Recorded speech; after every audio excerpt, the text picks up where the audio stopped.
When I was laid off at 51, it probably looked like I had just stopped working.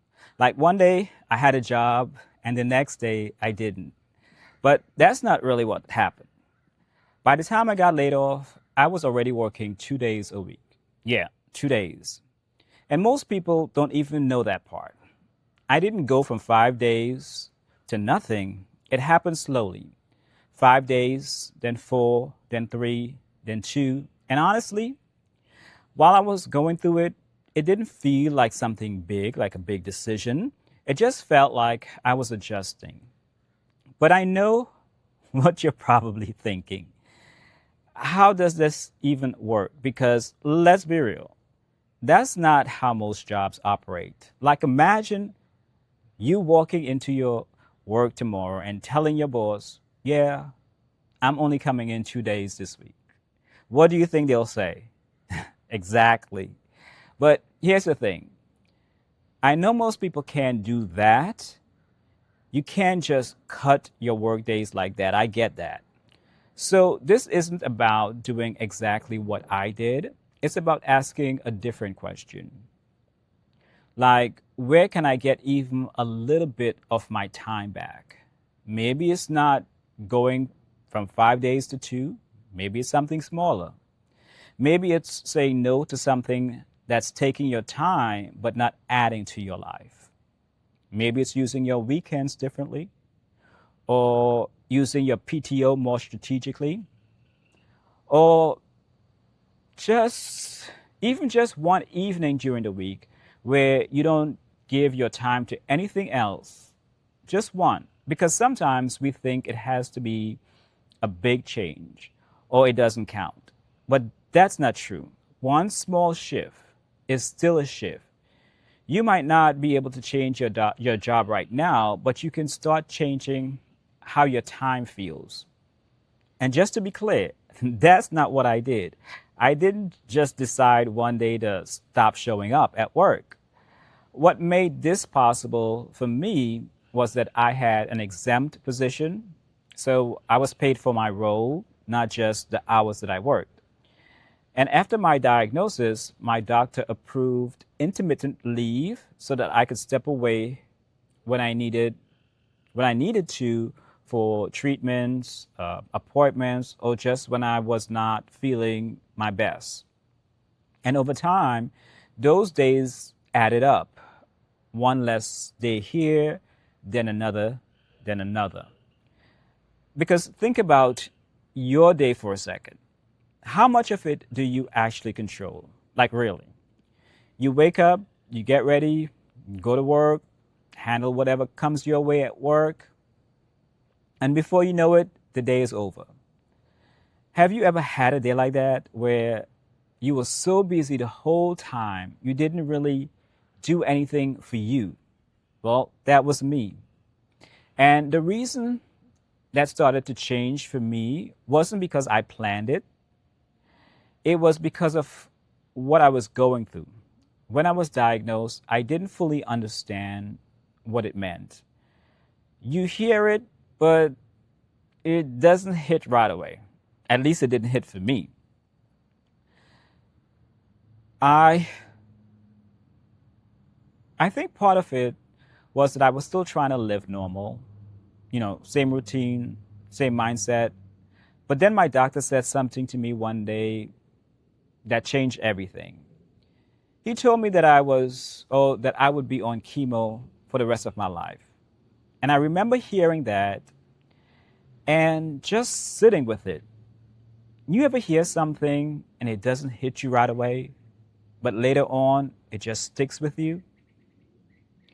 That's what it was like. And after that, I started looking at my days differently. Like, where is my time actually going? What am I doing with most of my day? Who am I spending it with? And am I even present, or am I just going through the motions? And no, I didn't just quit work. That wasn't even a real option for me at the time. So I didn't make some big move. I just started pulling back a little at a time, one less day, then another, then another. Think about that for a second. What if you had just one extra day a week that was yours? No work, no schedule, just your time. What would you even do with it?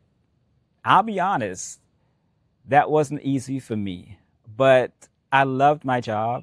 So part of me felt like I wasn't showing up the way that I normally would, like I was letting something slip.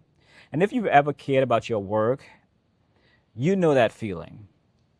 But at the same time, there was a sense of relief, like I don't have to push through medication side effects anymore. I could slow down when I needed to. And that feeling, that mattered more than I expected. And without really thinking about it, my life started changing. Not all at once, just little by little. But here's the part I didn't see coming. I was getting used to a different kind of life before I actually needed it. And when I look back at that now, it makes me think about something. Because at the time, it just felt like I was dealing with what was in front of me, doctor visits, adjusting my schedule, trying to figure things out. But looking back, it feels like I was being prepared, not just for being laid off, but for how to live after it. Have you ever gone through something and it didn't make sense while you were in it, but later on you realized it was shaping you? Well, that's what it feels like for me. And if you're in a situation now that doesn't feel clear, or if it feels uncomfortable, there's a chance you're being prepared for something greater. Greater is coming. But listen, you might not see it, but that doesn't mean it's not happening.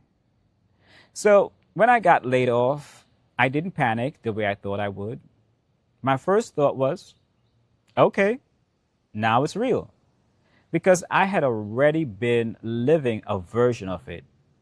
And that's very different from going straight from working full time to not working at all. Imagine that for a second. A full-time schedule one day, and then the next day, nothing. That's a shock. This didn't feel like that for me. This felt like another step, another chapter in my life. Now my days are very different. I don't wake up to an alarm anymore. I just wake up when I wake up. I'm usually outside most of the day, working on something around the house, just being in my space. Some days I take a nap out on the lanai in the afternoons. So if you take anything away from this, take this part. You don't have to change your whole life at once. Try this. Just pick one small piece of your week and take it back. One evening, 1 hour, and protect it. Not work, no obligations, just something that's yours. Because that's where it starts. Not with a big decision, but with a small one you can actually keep. And I think that's what I'm learning from all of this. Big changes don't always come from big decisions. Sometimes it's small changes that you keep making over time. It might not look like what I did, but there's probably a small version of this that could work in your life. So is there something small in your life right now that you already know you want to change, but you keep putting it off? Not something big, just something small. If there is, hit that like button. That just lets me know I'm not the only one. All right, guys, thanks for watching, and I'll see you in the next video.